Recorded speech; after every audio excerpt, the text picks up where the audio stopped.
Great. So I'm just going to talk a little bit about some common application mistakes before passing Yolanda to Yolanda to take us through some frequently asked questions.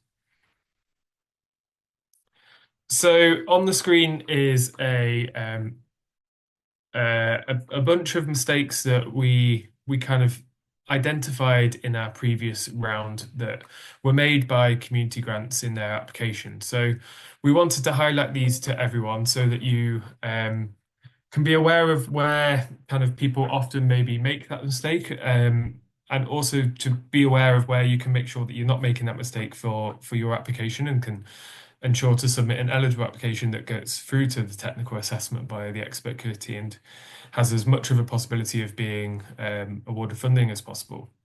So just going through this list, we had a lot of organisations in the previous funding round submit a budget request with an annual grant value that exceeded the 50% of the lead organisation's annual income. And this is a really important one. We've kind of tried to reinforce this in previous webinars for you to really consider and make sure that the budget value that you are requesting meets our requirements and so that your application will kind of progress as eligible. We also, another kind of strict requirement for us is that all applicants must provide 2 full years of financial accounts.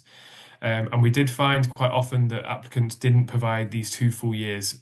So obviously that missing that requirement is something that might make your application ineligible as well.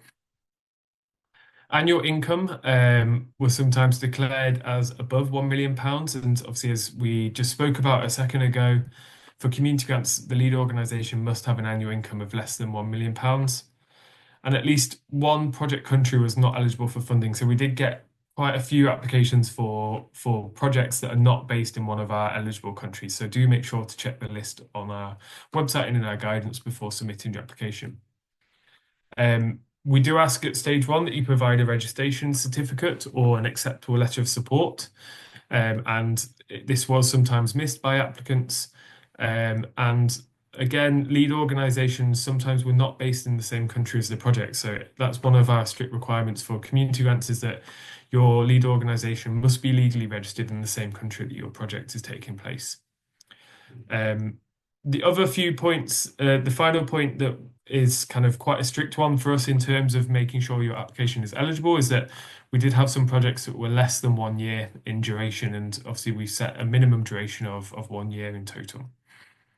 The final 4 points on here didn't necessarily lead to applications being made ineligible, but we did notice these as common mistakes. So we had quite a few QR codes or e-signatures provided, and we really need you at the end of this to provide a written signature, not a QR code or e-signature. The budget summary and project dates often didn't align, so please do make sure you're double checking that you are asking for a budget value in every financial year that your project is planned to work in and make sure they align and match. We often found it quite challenging to see that the annual income matched the accounts. So obviously we try and verify what you put in your application form with the evidence from the financial account. So it's really helpful to see where that aligns and be easily able to kind of match that up and verify the information you provided.